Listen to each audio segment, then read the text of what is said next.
அப்படி போடு மூமெண்ட் ஒன்று உள்ள ஒன்று இருக்குது. ஃபஸ்ட் ஹாஃப்லேயும் இருக்குது, செகண்ட் ஹாஃப்லேயும் இருக்குது. செம்மையாக என்ஜாய் பண்ணுவாங்க. இந்த வீக்கெண்டுக்கு ஃபேமிலியோடு வந்தீங்கன்னா ஜாலியாக என்ஜாய் பண்ணிட்டு போகலாம். இல்லை உண்மையிலேயே ஃபஸ்ட் பார்ட்டை விட நல்லா எல்லா விதத்துலையுமே பெட்டராக இருக்குது. இல்லை வாழ்ந்திருக்காரு தான். இப்போ அவர் வந்து இப்போ வெர்சைட்டில் எல்லா படமே டிஃப்ரெண்ட் ஸ்டோரியாக தான் பண்ணுறாரு. ஏன்னா இந்த படத்தில் எப்படி ஓகே சொன்னார்னு எனக்கு தெரில. ஏன்னா படத்தில் வந்து ரெண்டு மெயின்லி எல்லா ஹீரோவுமே அவங்களுக்கான பாட்டு இருந்தால் மட்டும் தான் பண்ணுவாங்க. ஆனால் இது வந்து எப்படி ஹீரோக்கு எப்படி ஈக்குவலாக இருக்கோ அதே ஈக்குவல் வந்து ஹீரோயினுக்கு இருக்குன்னு நான் நினைக்கிறேன்.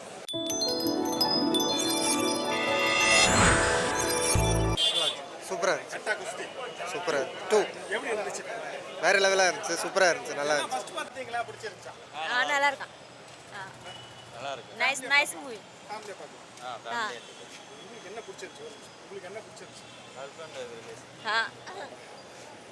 இவங்களுக்கு தமிழ் தெரியாது அவ்வளோ, எனக்கு தெரியும். நல்லா இருந்தது. ஹஸ்பண்ட் ஒய்ஃப் ரிலேஷன்ஷிப் கதைலாம் நல்லா இருந்தது. ஃபஸ்ட்டு இவங்க பார்த்தாங்க, ஃபஸ்ட்டு பார்த்ததால செகண்ட் அழைச்சிட்டு வந்தாங்க.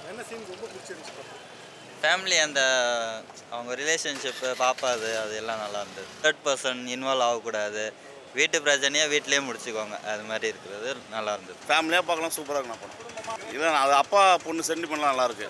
படம் நல்லா இருக்குண்ணா. இல்லை ஃபஸ்ட் பார்ட் ஒரு மாதிரி கொஞ்சம் வில்லேஜ் ஓரியன்டாக அந்த மாதிரி இருக்கும். ஆனால் செகண்ட் பார்ட் வந்துட்டு லைக் இன்னும் கொஞ்சம் டிஃப்ரெண்ட்டாக இருந்துச்சு கம்பேரிங் டு ஃபஸ்ட் பார்ட். யா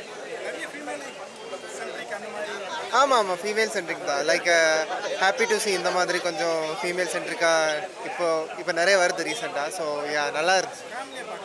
ஃபேமிலியாக பார்க்கலாம். நல்லா காமெடி இமோஷன்ஸ் எல்லாமே இருக்குது. நல்லா இருக்கு. கனெக்ட் ஆகும். ஏன்னா ஒரு சின்னதாக ஒரு சின்ன மிஸ் அண்டர்ஸ்டாண்டிங்கில் லீட் ஆகி அது வந்து ஒரு பெரிய பிரச்சனை ஆகி ஃபேமிலிக்குள்ளே அந்த மாதிரி தான் ஸ்டோரி போகும். ஸோ அதான் ரிலேட் ஆகும். ஆமாம் சூப்பர். அவங்க வந்துட்டு அவங்களோட லைக் கட்டா குஸ்தி வண்ணை விட இதில் வந்துட்டு ஃபுல் அண்ட் ஃபுல் ஒரு டெடிக்கேட்டடாக அவங்க இதில் பண்ணியிருக்காங்க. சூப்பராக இருந்துச்சு. எப்படி என்ஜாய் பண்ணீங்க? நல்லா என்ஜாய் பண்ணோம். என்ன சொல்ல வராங்க? ஐயோ யாருக்குள்ள அந்த மெசேஜாக இருக்கும் நீங்கள் எப்படி விட்டு போகணும்னு நினைக்கிறீங்க? நல்லா இருக்கு. குடும்பத்துலேருந்தே படம் நல்லா ஃபன் மோடில் ஆரம்பித்தாங்க. படம் சூப்பராக போச்சு. கிளைமேக்ஸ் போயிட்டு தான் கொஞ்சம் நேரத்துக்கு முன்னாடி தான் கதை என்னன்ற ஓப்பன் பண்ணுறாங்க. கிளைமேக்ஸ் நல்லா இருக்குது. இன்டர்வல் முன்னாடி வந்து கதை என்னன்றதை ஓப்பன் பண்ணுறாங்க. இன்டர்வல்ன்றது நல்லா இருக்குது. செகண்ட் ஹாஃப் போகும்போது தான் படம் இன்னும் வேறு லெவல் ஃபன்னுக்கு போகுது. செம்ம ஃபன்னாக இருக்குது. அப்படி போடு மூமெண்ட் ஒன்று உள்ள ஒன்று இருக்குது. ஃபஸ்ட் ஹாஃப்லேயும் இருக்குது, செகண்ட் ஹாஃப்லேயும் இருக்குது. செம்மையாக என்ஜாய் பண்ணுவாங்க. இந்த வீக்கெண்டுக்கு ஃபேமிலியோடு வந்தீங்கன்னா ஜாலியாக என்ஜாய் பண்ணிட்டு போகலாம். செகண்ட் ஹாஃப் பார்ட் இன்னும் நல்லா இருக்குது. தேர்ட் பார்ட்டுக்கு வேறு லீட் கொடுத்துருக்காங்க. அதுக்கு இன்னும் வெயிட்டிங்காக இருக்குது. நல்லா இருக்குது. ரைட்டிங்கு, மியூசிக்கு, பேக்ரவுண்டு எல்லாமே நல்லா பண்ணியிருக்காங்க. அது வந்து பறக்க விடுறாங்க. அது ஃபன்னாக தான் காமிச்சிருக்காங்க. கிளைமேக்ஸ்லையுமே அது மாதிரி ஒரு சீன் இருக்குது. ஆனால் அது ரொம்ப ஆடியன்ஸ் சிரிக்கிற மாதிரி தான் இருக்குது. நல்ல ஒரு மெசேஜ் கொடுத்துருக்காங்க. ஒய்ஃப் ஹஸ்பண்ட் நடுவில் இருக்க ரிலேஷன்ஷிப் பற்றி நல்லா பேசியிருக்காங்க. படம் ஆல் ஓவர் நல்லா இருக்குண்ணா. ஃபேமிலி எல்லா இடத்துலையுமே கனெக்ட் ஆகுதுண்ணா. அந்த சின்ன பொண்ணு ஒன்று வருது, அவங்க பொண்ணு, அது எல்லா இடத்துலையுமே அதுக்கு கரெக்டான இடத்துல அந்த ரோல் கொடுத்து அந்த ஃபேமிலி கனெக்ஷன் எமோஷன் பாண்டை கரெக்டாக டேரக்டர் கொண்டு வந்திருக்காரு. ரொம்ப நல்லா இருக்குது. எந்த இடத்துலையுமே படம் லேக் ஆகல. நல்லா இருக்குது. ஜாலியாக இருக்குது சார். Thank you sir. படம் ஓகே தான் ப்ரோ. ஃபர்ஸ்ட் ஹாஃப் வந்து கொஞ்சம் ஸ்லோவாக போகுது. பட் செகண்ட் ஹாஃப் வந்து ஃபுல் காமெடி நல்லா இருக்குது. ஹஸ்பண்ட் அண்ட் ஒய்ஃப் பற்றி தான் சொல்கிறாங்க, வேறு எதுவும் இல்லை. இதுக்குள்ள ஒரு அண்டர்ஸ்டாண்டிங் இருந்தாலே பிரச்சனை இல்லாமல் இருக்கும் அப்படின்றது.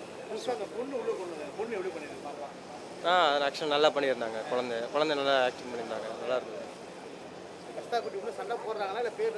இல்லை சண்டைலாம் போடுறாங்க. அவங்க நல்லா பண்ணியிருக்காங்க. அவங்க கெஸ்ட் அப்பியரன்ஸ் கூப்பிட்டுருந்தது நல்லா இருந்தது. ஆக்சுவலாக சூப்பராக இருந்தது. அவர் சமையல் கடைசியில் ஃபன்னு எல்லாமே அவர் பண்ணது நல்லா இருந்தது. ஆக்சுவலாக அது ரொம்ப சூப்பராக இருந்தது. படம் நீங்கள் பார்க்கலாம், கண்டிப்பாக தேட்டர் வாங்க. இல்லை ஆகலை. எனக்கு படம் ஃபுல்லாக எங்கேஜாக இருந்துச்சு. காமெடிஷனும் சிரிச்சுட்டு தான் இருந்தேன். நான் தான் ரொம்ப நாளாக இப்போ 1 இயராகவே கொஞ்சம் நான் ரொம்ப இந்த மாதிரி கமர்ஷியல் படம் கொஞ்சம் நல்ல படம் பார்க்குறதில்ல. இப்போ கருப்பு படம் பார்த்தோம். அதுக்கப்புறம் இந்த படம் எனக்கு ரொம்ப நல்லா பிடிச்சிச்சு. எனக்கு கொஞ்சம் படம் ஃபுல்லாகவே எங்கேஜாகவே இருந்துச்சு. நல்லா இருந்துச்சு. படத்தில் 3 கேரக்டருமே நல்லா பண்ணியிருந்தாங்க. மெயின் கேரக்டர் 3 பேர் நல்லா பண்ணியிருந்தாங்க. அதோட சைட் கேரக்டர் நம்ம கருணாஸ், முனிஷ்காந்த் அவங்களுமே எல்லாருமே நல்லா பண்ணியிருந்தாங்க. கண்டிப்பாக இல்லை வாழ்ந்திருக்காரு தான். இப்போ அவர் வந்து இப்போ வெர்சைட்டில் எல்லா படமே டிஃப்ரெண்ட் ஸ்டோரியாக தான் பண்ணுறாரு. ஏன்னா இந்த படத்தில் எப்படி ஓகே சொன்னார்னு எனக்கு தெரில. ஏன்னா படத்தில் வந்து மெயின்லி எல்லா ஹீரோவுமே அவங்களுக்கான பாட்டு இருந்தால் மட்டும் தான் பண்ணுவாங்க. ஆனால் இது வந்து எப்படி ஹீரோக்கு எப்படி ஈக்குவலாக இருக்கோ அதே ஈக்குவல் வந்து ஹீரோயினுக்கு இருக்குன்னு நான் நினைக்கிறேன். மியூசிக் நல்லா இருந்துச்சு. அதான் சொன்ன மாதிரி தான். இப்போ சாண்ட்ரோல்டன் வந்து நம்ம ஒரு எக்ஸ்பெக்டேஷன் இருக்குது. ஆனால் அந்த எக்ஸ்பெக்டேஷனுக்கு அவர் மைண்டில் நிற்கிற மாதிரி இந்த படத்தில் கரெக்டாக பண்ணியிருக்கான்னு நான் நினைக்கிறேன். அந்த மைண்டில் நிற்கிற மாதிரி ஒரு 2-3 பாட்டு இல்லைனாலுமே கரெக்டாக பண்ணியிருக்காரு. அவரோட வேலையை கரெக்டாக பண்ணியிருக்காரு. எனக்கு படம் ஃபுல்லாகவே கனெக்ட் ஆச்சு. நீங்கள் பாட்டு கேட்குறீங்களா? படம் எனக்கு இல்லை கனெக்ட் ஆகிறத விட படம் ஃபுல்லாகவே நல்லா இருந்துச்சு. படம் ஒரு கமர்ஷியலாக பார்த்துட்டு வர மாதிரி இருந்தால் நல்லா இருந்துச்சு. இல்லை எல்லாருமே குழந்தைங்க கூட வந்து பார்க்கலாம், நல்லா தான் இருந்துச்சு. காமெடி எல்லாமே இருக்கும். நார்மலான படம் தான், காமெடியாக இருக்குது, நல்லா ஃபேமிலி என்டர்டைன் பார்க்கலாம். ஆமாண்ணா, காமெடி நல்லா ஒர்க் அவுட் இருக்குண்ணா, பார்க்கலாம். யோகி பாபு படத்தில் லாஸ்ட் ஒரு சீனில் தான் வருது. ரம்யா கிருஷ்ணன் தான் ஒரு ட்ரெண்டிங் பாயிட்டாக வர மாதிரி ஃபீல் ஆகுது செகண்ட் ஹாஃப்ல. இல்லை சும்மா தான் வராங்க, நல்லா தான் இருக்கு. ஆனால் படம் மெகா சீரியலையா 110 ரூபா கொடுத்து மெகா சீரியல் பார்க்கணும்னு நினச்சிங்கன்னா வந்து பாருங்கள் அப்படின்னு தான் சொல்லணும். படத்தை சுத்தமாக படம் செல்ஃப் எடுக்கல. அதாவது பார்ட் 1 வந்து நம்மளை சிரிக்க வச்சுருப்பாங்க, படம் ஃபுல்லாக சூப்பராக இருக்கும். இவங்க ஏதோ ஒன்று எடுக்கணுன்ற பேருக்கு எடுத்து வச்சுருக்கீங்க, நல்லா தெரியுது. படத்தோட கோர் பிளாட்டே வந்து அந்த குஸ்தி, அதை இவங்க பண்ணுறாங்க, அதில் ஒரு சதி நடக்குது, அது யார் அந்த சதியை பண்ணதுன்றதை கண்டுபிடிக்கிறது, என்னென்னவோ பண்ணுறாங்க. ஒரு கேரளா டீச்சர் ஒன்று வருது, பொண்ணுக்கு வந்து பாட்டு பாடுறாரு, பொண்ணை கொண்டு ஸ்கூலை விட்டு கட்டடிக்கிறாரு, என்னென்னவோ பண்ணுறாங்க. படத்தோட கதையை ஒரு குழந்தைகிட்ட பேப்பர் பேனா கொடுத்து எழுதி சொன்னால் கூட சூப்பராக எழுதும். டைரக்டர் ரொம்ப நம்மளை வச்சு செஞ்சுட்டாப்புல உள்ள மெகா சீரியல் உண்மையிலேயே. இல்லை எல்லாமே நல்லா இருக்கு. மெசேஜ் என்ன சொல்ல வராங்க? பொண்ணுங்களும் நல்லா இதுவாக இருக்காங்கல்ல, அது நல்லா வரணும் அப்படின்ட்டு எல்லாமே. இப்போ இருக்க பசங்க எல்லாருக்குமே கராத்தா எல்லாமே கற்றுக் கொடுக்குறது நல்ல விஷயம். இப்போ இருக்க சுச்சுவேஷன் அப்படி தானே இருக்குது, அதனால் கற்றுக் கொடுக்குறோம். எல்லாமே நல்லா இருக்கு. ரம்யா கிருஷ்ணன் எப்படி பண்ணியிருந்தாங்க? சூப்பராக பண்ணியிருந்தாங்க, நல்லா இருக்குது. படம் ரொம்ப அருமையாக போச்சு ப்ரோ. ஃபஸ்ட்டு பாட்டோட 2வது பாடம் ரொம்ப அருமையாக போச்சு. எல்லாமே வந்து சொல்லவே தேவையில்ல, காமெடிலேருந்து ஆக்ஷன்லேருந்து எல்லாமே பாட்டை கிளப்பிட்டாங்க. முக்கியமாக பார்த்தா யோகியோட கமெண்ட்ரி கிளைமேக்ஸே சூப்பராக இருந்தது. அதே தாண்டி ரம்யா கிருஷ்ணன் வந்து ஒரு ஜட்ஜாக வந்திருப்பாங்க, ரொம்ப நல்லா இருந்துங்க. ஒன்று வந்து கல்யாணம் பண்ணி உள்ளே கூட்டு வராரு, 2ல் என்ன தான் கன்வே பண்ணுறாங்க? 2ல் பார்த்தீங்கன்னா அதே ஸ்போர்ட்ஸ் தான், அதே தான். அந்த ஃபஸ்ட்டு பார்த்தீங்கன்னா அந்த கோச்சர் வந்து வில்லாம் வருவார், அதே தான் கலந்து அதே மிக்சிங் தான். என்னன்னா காமெடி நல்லா இருந்தது. அப்பா பொண்ணு புதுசாக பொண்ணை கொண்டு வந்துருக்காங்க, மார்னிங் எப்படி ஒர்க் பண்ணுறாங்க? நல்ல ஒரு எமோஷனாக தான் போச்சு. நான் அப்பா அவங்க சென்று போயிட்டேன். எப்பவுமே பார்த்தீங்கன்னா அப்பா வச்சு எல்லாம் பார்த்தீங்கன்னா பொண்ணு தான் வந்து எல்லாம் தான் படத்தில் வந்துடுவாங்க. இல்லை ரம்யா கிருஷ்ணன் புதுசாக யோகி பாபு உள்ள வந்து அதெல்லாம் எப்படி? யோகி கடைசியாக கிளைமேக்ஸே அந்த கமெண்ட்ரியாக வருவார். நான் அந்த ஸ்போர்ட்ஸில் பேசும் கமெண்ட்ரியாக ரொம்ப அருமையாக காமெடியாக பேசுவேன். ரம்யா கிருஷ்ணன் தான் உள்ள சிரிக்க ஆரம்பிச்சுன்றாங்க சில பேர் படம் பார்த்து. ஆமாம், ரம்யா கிருஷ்ணன் பார்த்தீங்கன்னா ஒரு வில்லத்தனமாக வருவாங்க, இதை பட காமெடியாக வந்து பண்ணிட்டாங்க, ரொம்ப அருமையாக இருந்தேன். யாருக்கும் அந்த படம் ரொம்ப பிடிக்கும். நல்லா ஃபேமிலி சென்டிமெண்ட்டோ அப்புறம் ஹவுஸ் ஹோல்டு நல்லா பிடிக்கணும் படம். இல்லை உண்மையிலே ஃபஸ்ட் பார்ட்டை விட நல்லா எல்லா விதத்துலையுமே பெட்டராக இருக்குது. ஃபஸ்ட் பார்ட்டில் விஷ்ணு விஷால் ஹீரோயிசம்லாம் இருக்கும், இது அதில் இல்லை, அண்டர் ப்ளே பண்ணியிருக்காரு. ஐஸ்வர்யலட்சுமி ஃபஸ்ட் பார்ட்டை விட இதில் நிறைய ஃபைட் சீன்ஸ் நிறையா பண்ணியிருக்காங்க, உழைப்பு நிறையா போட்டிருக்காங்க. அதுக்கப்புறம் அது எக்ஸ்ட்ராவாக ஒரு குட்டி பாப்பா வருது, அது இவங்க 2 பேருக்கும் டஃப் கொடுக்குற மாதிரி நடிச்சிருக்கு. ஸோ இந்த விதத்தில் பார்க்கும்போது ஃபஸ்ட் பார்ட்டை விடவே பெட்டராக இருந்துச்சு. இதில் தான் கிளைமேக்ஸில் ஒரு கிட்டத்தட்ட ஒரு 20 நிமிஷம் விஷ்ணு விஷாலும் ஐஸ்வர்யலட்சுமி ஃபைட் பண்ணுறாங்க. அவங்க பண்ணுற ஃபைட்டு நல்லா இருந்துச்சு. அது யோகி கமெண்ட்ரி பண்ணார், அது நல்லா இருந்துச்சு. கிளைமேக்ஸுக்கு முன்னாடி ஒரு 20 நிமிஷம் ஒரு கோர்ட் சீன் வரும், அது இதில் தேட்டரே விழுந்து வந்து சிரிச்சு, அது நல்லா இருந்துச்சு. ஸோ இந்தந்த விதத்தில் ஒன்றை விட இது பெட்டராகவே இருந்துச்சு.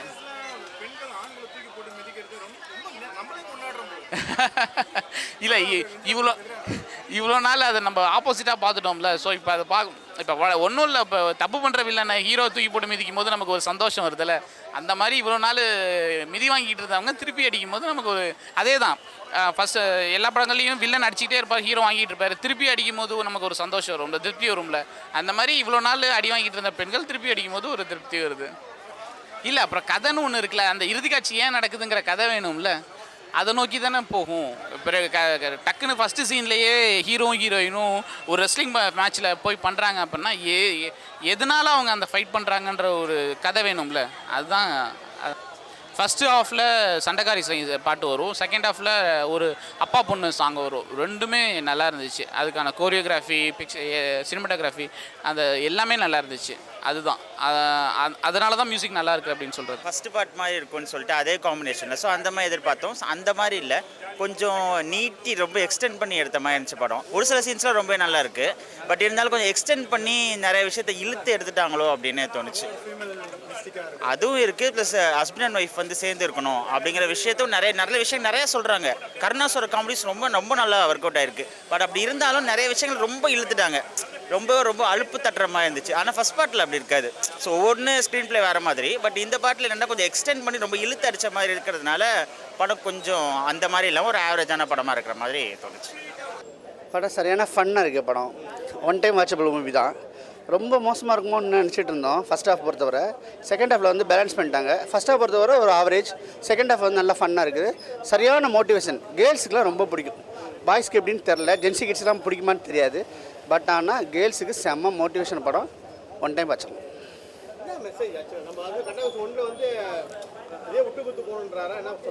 அதே தான் இங்கேயும். அதாவது குடும்பத்தில் 1000 பிரச்சனை வரும், 3வது மனுஷன் தலையிடக்கூடாது. அந்த ஒற்றை லைனை வச்சு தான் படம் பண்ணியிருக்காங்க. நல்லா இருக்குது. எவ்வளோ அதாவது ஸ்க்ரீன் பிளேயில் வந்து என்னென்னலாம் பண்ண முடியுமோ அதை பண்ணியிருக்காங்க. இல்லை, உண்மையிலே நிறைய இடத்துல அந்த மாதிரி தான் நடக்குது. ஏன்னா கேர்ள்ஸுக்கு வந்து ஈஸியாக வேலை கிடச்சிரும், பாய்ஸ்க்கு வந்து வேலை கிடைக்கிறது கஷ்டம். ஸோ அதனால் வந்து அவன் ஹவுஸ் ஹஸ்பண்டாக மாறிடுறாங்க. ஸோ கேர்ள்ஸ் வந்து வேலைக்கு போய் சம்பாதிச்சு கொடுக்குறாங்க. நிறைய இடத்துல அந்த மாதிரி நடந்துக்கிட்டு இருக்குது. சிட்டியை பொறுத்தவரை மும்பையாக இருக்கட்டும், கேரளா இருக்கட்டும், பெங்களூராக இருக்கட்டும், சென்னையாக இருக்கட்டும், இந்த மாதிரி தான் மோஸ்ட்லி நடக்குது. அதை பேஸ் பண்ணி எடுத்திருக்காப்புல. ஹவுஸ் ஹஸ்பண்டுக்கும் ஒரு ரெக்கக்னைஸ் வேணும்னு போராடி இருக்காரு.